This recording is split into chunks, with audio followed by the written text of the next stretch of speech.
Benar-benar aku tuh juga sering tanyain gitu kan, kok ini organisasinya nggak ada yang berhubungan gitu ya. Cuman nah iya, jadi karena kan banyak banget nih sebenarnya dulu tuh pas di Galax, nervousnya tuh bener-bener tangan menggemetar tuh kakaknya bisa ngeliat juga gitu, jadi nggak bisa disembunyikan. Nah benar, jadi kayak nggak bisa lo gue gitu lah. Jadi kayak benar. kita harus bekerja sama dan kita juga ya harus komunikasi kalau emang.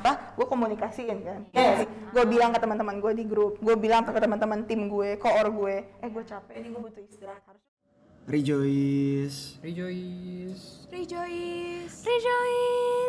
Republik Bourgeois Frances. Sebelum mendengarkan podcast kami, jangan lupa follow Instagram kami dulu ya, @rejoice_. Bonekut.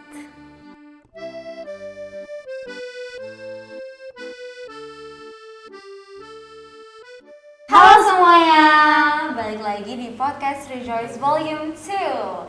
Hari ini untuk di episode kedua, kalian akan ditemani oleh aku Kate dan aku Zulfa. Lalu narasumber kita, Kanisa. Halo semuanya, halo. Ayo Kanisa, silakan perkenalkan diri kamu dulu. Sebenarnya tuh kamu siapa sih? Gitu. Oke, jadi halo semuanya pendengar podcast Rejoice ini. Aku Anissa Dewi Akila, biasanya dipanggil Nisa atau Adau. Nah, aku adalah mahasiswa sastra Prancis 2019 dan di sini datang sebagai narasumber untuk episode kali ini. Halo. Ini background story kita milih Kanisa sebagai pembicara kita nih apa sih, narasumber kita ini kayak gimana? Kenapa kita milih Kanisa sebagai narasumber kita? Itu berhubungan dengan tema podcast yang akan kita bicarakan nih sekarang.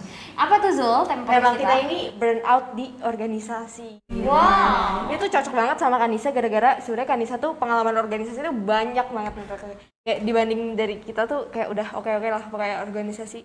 Kanisa sempat ikut ISEC, sempat ikut peduli difabel, sempat ikut LEM juga, HMSP, Rejoice of course. Fun fact, Kak Nisa ini alumninya Rejoice. Jadi kayak kita tuh pendatang baru Kak. Iya, jadi buat pendengar Rejoice, pendengar Rejoice ini dari Rejoice Volume 1 yang dengar suaranya Kanisa gitu, yang dulu suka dengerin podcastnya Kanisa, terus sekarang kangen sama Kanisa, ya Kanisa balik lagi ke sini. Oh.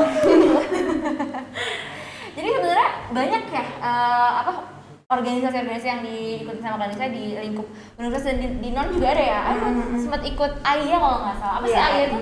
Jadi AIA itu Australian Indonesian Youth Association. Jadi di mana anak-anak Indonesia, mostly mahasiswa dan juga mahasiswa Australia bertemu. Terus yaudah kita exchange our language, terus juga our culture gitu. Jadi saling sharing di situ. Tapi itu nggak ada hubungannya ya sama jurusan kita sama Prancis. Prancis, Australia, jauh juga.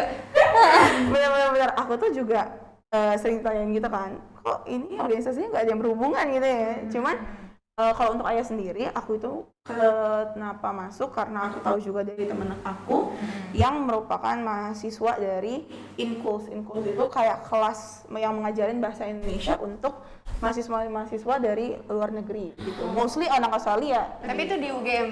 Di UGM. Oh, Di UGM, di FIB juga, makanya ketemuan. Gitu. Jadi dia bilang, "Ini ada ayah nih, seru nih."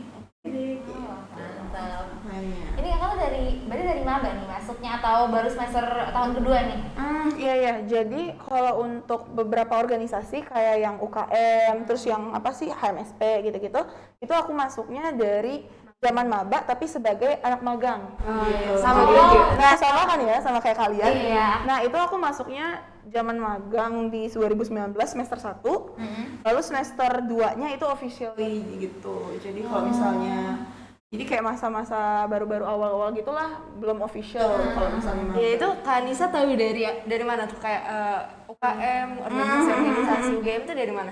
Kalau dulu karena offline ya, maaf banget untuk maba-maba online ini, korban online ini ya, di Zoom gitu. Aku tuh dulu taunya dari Galax secara offline. Kalau kalian ada online Galax kan? Iya, ada Versi online. Iya. Gitu. Nah, kayak gitulah, cuman kita tatap muka ya gitu, ketemu langsung. Terus UKM-UKM-nya punya tempat masing-masing buat nunjukin, oh ini nih UKM kami gitu. Terus kayak aku ngeliat kan sama teman-teman, ini seru nih gitu. Jadi ya gitu lah, jadi aku ngeliat gitu. Kayak stand gitu ya Kak? Iya, kayak stand mirip. Mirip. Aduh, nyesel deh, pengen ikutan Galaxy offline. Kasihan juga. PPSMB-nya online aja nggak apa-apa, cuman Galaxy aku pengennya offline. Iya, boleh nggak ya Pak? Bingung gitu ngeliatnya. Iya benar. Berarti tuh pas maba udah langsung milih 2 UKM tuh ya? Nah iya, jadi karena kan banyak banget nih sebenarnya dulu tuh pas di Galax, kalau kalian tahu jadi jalannya itu tuh di kayak jalan gitu kan per standnya, kita jalan-jalan ngeliatin, maaf aku deskripsiin aja. Jadi kita harus jalan satu jalur, nah itu tuh tiap jalurnya ada berderet-deret gitu stand UKM. Kayak luar negeri ya? Nah bisa. Jadi kita yang nyamperin ke iya benar, kayak bazar gitu kan. Nah aku awalnya ngeliat kayaknya renang seru nih, kayaknya berkuda seru nih, tapi kayak mikir lagi ngapain juga kan, kayak nggak kurang cocok, emang cuma lihat seru-seru aja gitu. Cuman karena aku lihat kayaknya Isaac aku pernah tahu, dan untuk UKM peduli difabel aku juga interested banget dengan difabel studies gitu-gitu. Kenapa tuh? Ya. Kenapa interested di Karena dulu pas SMA, kalau untuk SMA itu aku pernah ikut kayak praktek materi bahasa Indonesia di mana kita harus bikin film, dan film aku itu centering around teman-teman difabel gitu. Kayak gimana sih hidupnya? dari SMA juga ya ngasih? Benar. Makanya di situ aku kayak seru juga nih gitu kan. Jadi akhirnya renang dan berkuda pun hilang dalam pikiran gitu. Isaac juga dari SMA atau baru? Ini ada Isaac nih gitu. Kalau untuk Isaac, aku ketemu juga SMA. Jadi sama-sama di SMA sih. Aku taunya. Karena kalau di Isaac itu ada beberapa cabang lah ya bilangnya. Nah dia sosialisasi gitu yang dari daerah aku datang ke SMA aku, terus kayak seru juga nih kegiatan mereka ya gitu kan aku mikirnya. Jadi kayak pas ngeliat ada nih Isaac UGM, ya udah deh gitu. Iya. Aku penasaran deh, kan Kak Anissa, zamannya Kak Anissa itu Galaxy-nya offline, berarti wawancaranya juga offline dong, wawancara masuk organisasi offline juga? Mulai dari daftar, tanda tangan, terus kayak wawancara, terus kayak semua itu benar-benar langsung dikasih tahu secara bukan lagi. Benar-benar kayak nervousnya tuh benar-benar tangan menggemetar tuh kakaknya bisa ngeliat juga gitu, jadi nggak bisa disembunyiin. Soalnya kan aku sama Kate ini tuh interviewnya zaman yang online, jadi kayak lewat Zoom gitu, kayak lebih nggak se-pressure itu sih menurutku. Kita juga bisa lihat kayak kalau misalnya tadi kita mau ngomongin apa ya, ada outline gitu di samping gitu kan. Sampingan dikit lah. Iya benar. Jadi kalau zaman kalian kan alhamdulillah ada ininya kan, kayak bisa lihat dikit gitu lah ya. Kalau zaman aku kalau misal udah ngeblank, udah kakaknya cuma bisa ngeliatin nih, adik kenapa nih kak, maaf kak nggak bisa ngomong, minta waktu aja gitu, nggak bisa. Iya sih, kalau misalnya pertama kali ikut organisasi, pertama kali interview tuh emang susah ya, kayak karena nggak ada pengalaman interview gitu ya. Jadi ngeblank gitu kan segala macam. Tapi yang aku kayak agak amazed sih, kakak langsung semester 1 maba gitu langsung memilih untuk ikut 2 organisasi.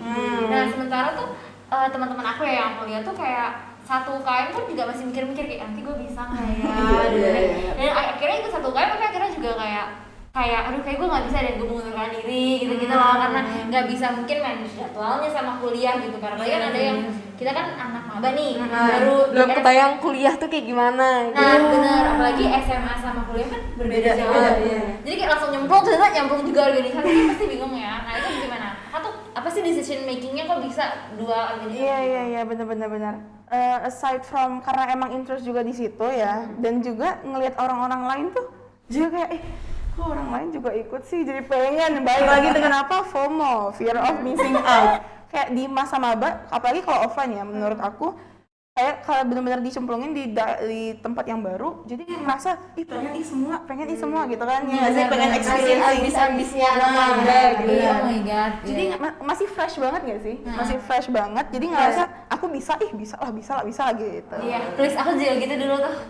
Karena di maba ini kita cuma tahu organisasi itu indah-indahnya doang nggak sih? Kayak ekspektasinya kita tuh kayak gimana? Nah aku penasaran nih, Kanisa tuh ekspektasi dengan realita dalam berorganisasi tuh beda banget atau malah sesuai dengan realita yang Kanisa bayangkan gitu? Oh iya. Bener. Aku ngambil contoh aja lah ya. Kalau untuk organisasi aku dulu, aku tuh ngira Isaac itu cuman buat ketemu-temu orang-orang dari luar negeri.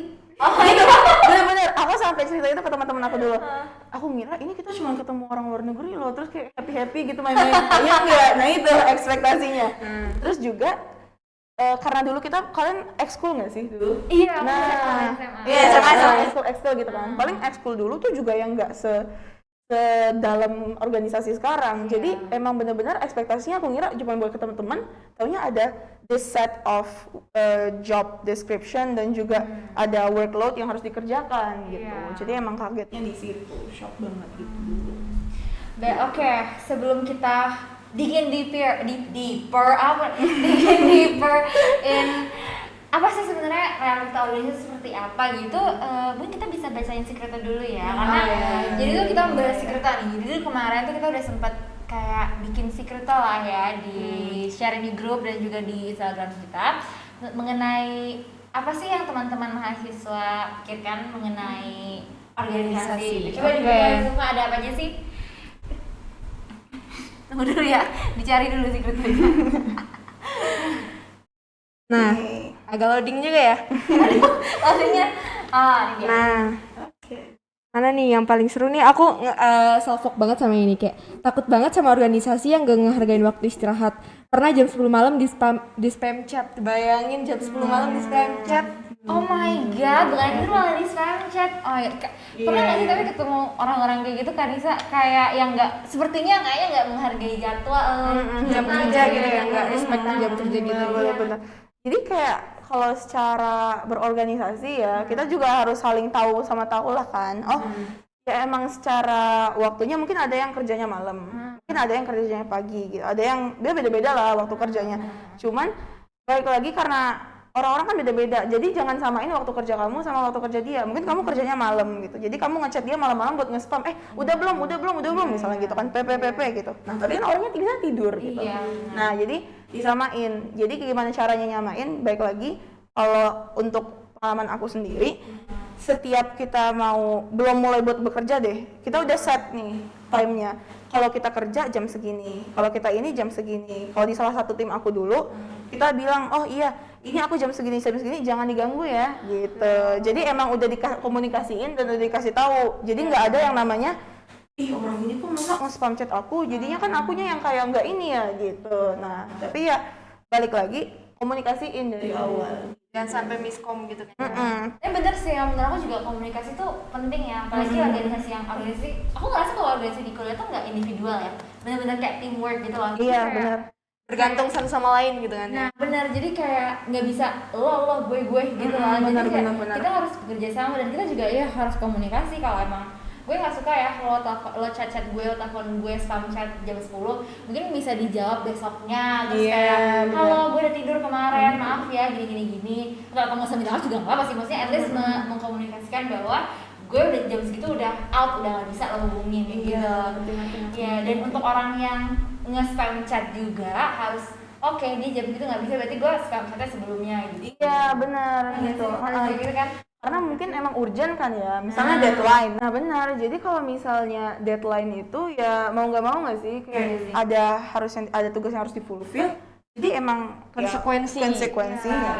Ya kalau ada deadline tuh nggak bisa jam kerjaan nggak sih? Karena kan lo punya tujuan yang satu gitu loh. Jadi nggak bisa yang kayak oh sorry ya deadline-nya jam 12, tapi lo belum ngerjain pas jam kerja lo abis. Nah itu apa sih? Dan menurut gue emang kalau ada deadline itu lo harus lo nggak bisa excuse lagi gitu kayak sorry jam gue bukan jam sini ya, tapi lo kan ada deadline, itu adalah tanggung jawab lo. Gak bisa egois nggak sih? Kecuali lo emang udah selesai jauh-jauh hari, nah itu lo boleh kayak gitu. Tapi kalau misalnya kayak lo nya juga belum dan emang ya pokoknya nggak bisa egois deh, kita kalau berorganisasi tuh ya harus saling menghargai ya. Benar banget. Karena organisasi it's all about respect dan juga lo tuh bareng orang-orang gitu. Iya, bukan tentang diri lo skillnya harus kuat gitu. Bener sih, itu yang mengasah soft skill juga nggak sih? Benar banget. Ya, terus tuh kemarin tuh gue baca kan, terus baca sekretornya, sekretor. Nah, di sekretornya ini tuh ada yang nulis gini, jadi tuh dia pengen berteman dekat sama teman-teman organisasinya dia, tapi dia tuh takut dikira aneh dan dia juga merasa dia tuh kayak bukan gimana ya, kayaknya ya dia kurang cocok gitu loh Dia merasa kurang cocok, dia merasa obrolannya kurang nyambung sama anak-anak organisasinya. Terus juga ada yang ngomong kalau misalnya apa ya, teman-teman organisasi itu banyak yang kayak ya egois gitu-gitu, kurang menerima pendapat gitu. nah iya, terus juga yang kayak mau ngerjain semua sendiri, jadi kayak nggak mau kayak kan ada ya orang-orang gitu sebenarnya gak harus organisasi, di kelas juga ada pasti. Iya, pasti, yang kayak, pasti. ya udah deh lo nggak bisa, gue aja deh, gue aja semuanya ke dia, bahkan kita juga pengen bantu. Nah itu Nisa deh yang ya Besti banget, Sohib kan itu nih, itu nggak sih pernah nggak sih ketemu orang-orang kayak gitu di organisasi? Pasti. Jadi kalau misalnya di aku ya, pengalaman aku ada satu orang yang dimana memang visi misinya beda gitu. Visi misinya beda dengan kita, tujuannya beda, sehingga kok clashing mulu sama nih orang gitu kan. Nah, jadi kayak emang selalu benturan, selalu kayak kok beda banget nih cara pandang kita gitu kan. Jadinya susah gitu. Nah, apa sih yang bisa dilakuin gitu? Karena ya balik lagi kayak yang tadi jawaban soal yang apa sih, yang menghargai itu ya. Dan juga karena lo nggak sendiri dan memang mungkin emang cuma butuh teman buat sambat atau gimana, bisa tuh cerita ke teman-teman yang terdekat yang mungkin pas kalian lihat kok dia juga ngerasain ini ya gitu, kayak cerita juga bisa gitu kan. Nah juga kalau misalnya udah mulai ini, konfront aja dulu ke orangnya. Dan tapi jangan konfront yang kayak lo kok kayak gini banget sih, lo gini-gini, enggak gitu. Baik-baik aja dulu gitu. Gue ngerasa ini nih kemarin gitu. Gue ngerasa kayak gini-gini, boleh nggak buat biar yang kedepannya biar lebih baik kita kayak gini. Kan sebenarnya itu tadi nggak sih, cuma butuh teman untuk gue doang nggak sih, atau iya benar. Iya kan, someone to relate to nggak sih? Iya benar, jadi biar kayak gue nggak aneh sendiri, gitu nggak sih? Benar Iya, kayak kan? validasi gitu perasaan lu. Dan kalau menurut gue tuh kalau organisasi di kuliah ya terutama itu yang kita bisa dapatkan gitu loh.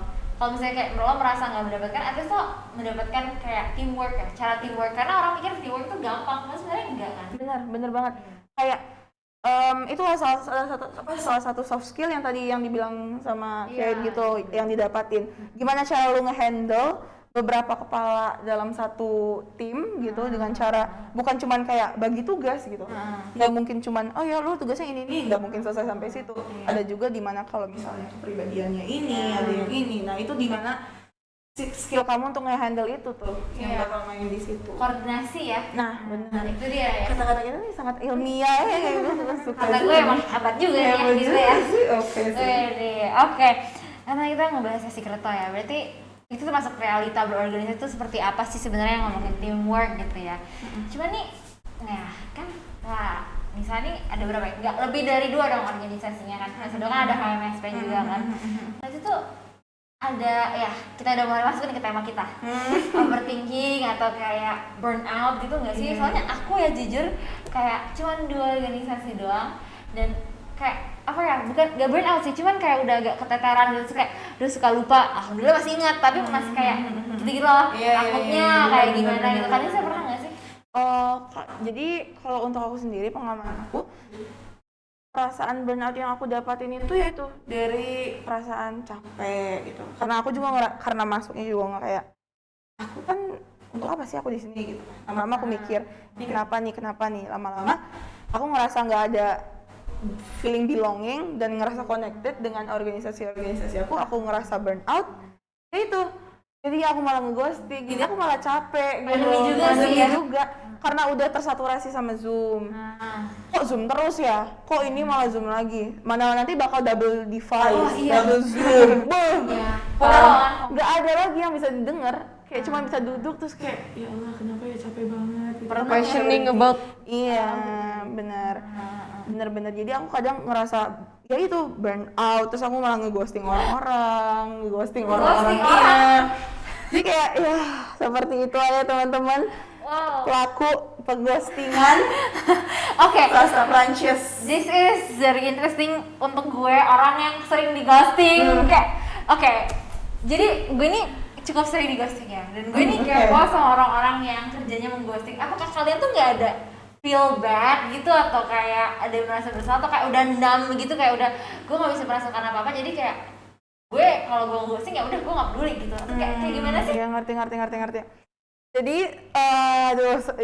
kalau ngomongin soal ghosting tuh benar-benar nggak selesainya. Jadi karena rasa burnout yang gue rasain, karena udah capek banget, ngerasa kayak aduh kok nggak ada tenaga lagi rasanya, tidur tuh bangunnya capek juga gitu kan. Jadi awalnya gue ngerasa harusnya yang gue harusnya gue lakukan adalah gue komunikasiin kan. Gue bilang ke teman-teman gue di grup, gue bilang ke teman-teman tim gue, koor gue, gue capek, ini gue butuh istirahat. Harusnya gue bilang gitu. Tapi yang malah gue lakukan adalah gue ignore satu chat dalam satu hari gitu kan. Gue ignore aja nih, gue ya udah nggak usah jawab dulu gitu kan. Gue pikir bisa lah besok, besoknya malah jadi sebulan kemudian, yang malah jadi beberapa bulan kemudian, malah kayak kelamaan keterusan karena gue udah kayak ngerasa ya udahlah kayak nanti aja ada waktu gitu. Nah malah seperti itu gitu. Nah kalau misalnya ditanya gimana sih rasanya gitu, gue ngerasanya bersalah banget tiap hari, bersalah banget at the point ya cuman itu karena gue udah keterusan di sini, terus bingung aduh gimana nih gitu. Jadi kayak nyeselnya sih udah ngelakuin hal itu. Padahal gue bisa kan ngomong, apa sih susahnya gue ngomong ke mereka kan? Komunikasi kan? Cuma karena udah gue sampai capek di poin itu, ya udah gitu. Jadinya semuanya terbengkalai, orang-orang gue malah ngerugiin orang-orang gitu kan. Ya itu sih. Tapi waktu itu orang-orang gimana kalau kayak mereka kayak gimana gitu? Jadi yang gue awalnya orang-orang pasti nyarinya soal kerjaan. Iya. Nyarinya soal kerjaan. Nih gimana nih lu belum ini. Nah cuman yang gue grateful adalah ya yang gue ngerasa sedih dan nyesel juga adalah lama-lama mereka tuh reaching out ke gue bukan cuma sebagai rekan kerja, bukan cuma sebagai orang yang menanya tugas gue, tapi sebagai temen gitu. Problem lo kenapa? Iya gitu. Nah itu yang benar-benar bikin gue nyes gitu, kayak gila lu benar-benar ngesampingkan semua itu buat nanya gitu. Kayak bahkan tugas-tugas gue tuh lo emban jadinya sekarang gitu, tapi lu malah mau tetap reach out ke gue gitu. Itu yang bikin gue ngerasa aduh gue bersalah banget di sini, gue nyesel senyeselnya gitu. Terus akhirnya lo gimana? Ya, lanjut. Oke, gue dulu ya. Oke. Tapi lo akhirnya gimana tuh? Ya jadi akhirnya memang karena udah itu kan online tuh kemarin. Jadi pas udah offline gue akhirnya beraniin diri buat come clean gitu lah. Gue berusaha buat minta maaf dan jelasin alasan gue. Tapi gue bukan yang kayak, jadi gue kayak ngejelasin, sorry ya gue kayak gini. Gue emang tahu gue kayak gini gitu. Cuman gue nggak memberikan gue nggak maksa mereka gitu. Gue tahu masalah gue tuh udah salah banget kan. Jadi gue nggak yang langsung kayak lu harus maafin gue gitu, please maafin gue, please gitu. Gue nggak yang kayak gitu. Nah jadi emang yang penting gue nggak maksa gitu loh buat kalau lu untuk maafin gue gitu. Yang penting gue udah minta maaf, yang udah gue jelasin masalahnya gimana, dan hopefully in the future gue nggak bakal ngulang lagi gitu. Makanya Yang penting tuh itu sih, yang penting tuh kita refleksi. Yang penting at least you felt sorry gitu. Either orang itu maafin lo apa enggak itu nggak masalah. Benar. Dan juga kadang ada beberapa orang kayak, ada nggak cara yang biar bisa gue gimana ya, kayak apa yang bisa gue lakukan nih biar lu bisa maafin gue. Ada beberapa yang gue reach out dan gue bilang hal itu. Jadi emang ya jangan minta maaf tuh karena emang you feel bad, bukan karena lu pengen orang maafin lu dan bikin orang-orang nggak marah lagi sama lu. Sebutin sih justru dengan you've learn dengan burnout itu, karena kan bisa burnout jadi dia bisa tahu cara solve burnout itu. Dan itu burnout itu ya fase yang wajar lah di orang gitu. At least seenggaknya kamu nggak berlarut-larut gitu. Iya, don't let it consume lah intinya. Don't let it control you. Oke, terakhir nih sebelum kita close ya, tips and trick untuk anak-anak yang merasa burnout gitu. Jangannya nih, Iya, sebagai orang yang udah burnout udah mengghosting orang. Sangat ghosting juga ya. Iya benar-benar agak ini ya. Nah pokoknya intinya gini, untuk kalian yang masih ngerasain, mungkin ada yang udah ngerasa aduh gimana ya cara ngindarinya, atau malah ada yang udah ngerasa aku kok mulai ini ya ngerasain symptom of burnout. Jadi symptom of burnout dimana kalian ngerasa udah nggak ada motivasi, ngerasa capek di setiap harinya, benar-benar kayak irritable gitu. Kalian ngerasa senggol dikit aja udah langsung kesel atau gimana. Nah kalian kalau udah ngerasa ada nih perasaan-perasaan seperti itu, langsung reach out ke orang terdekat, reach out ke teman-teman kalian atau reach out ke let's say teman-teman organisasi atau kayak sahabat kalian atau orang tua kalian gitu, kayak ceritain masalah kalian gitu. Karena mungkin ada yang ngerasa oh aku bisa nih sendiri gitu kayak gini gitu. Cuman memang you need other people for this. You need someone to tell your story gitu. Cari orang yang paling nyaman buat kalian. Nah kalau misalnya udah ngerasa aku udah cerita, aku udah ini, kok masih ini ya? Coba cari aktivitas lain, cari istirahat lu di mana, rehat lu di mana. Ada aktivitas leisure activities. Jadi kalian kayak apa ya? Bukan di depan kamera, bukan di depan komputer terus, bukan ngerjain tugas terus. Baca buku atau carilah aktivitas yang kalian suka. Kalau itu pun nggak bisa, saran aku adalah seek professional help sih. Karena itu tuh udah bisa banget kalian untuk ya udah gitu. Cari keluh kesah di mana kalian yang memang butuh opini dari yang profesional atau opini ilmiah terhadap hal itu. Ya, benar banget gitu sih. Ya, that's the end of the podcast ya. Oke, terima kasih buat Kanisa yang udah bersedia jadi narasumber di podcast episode 2 kali ini.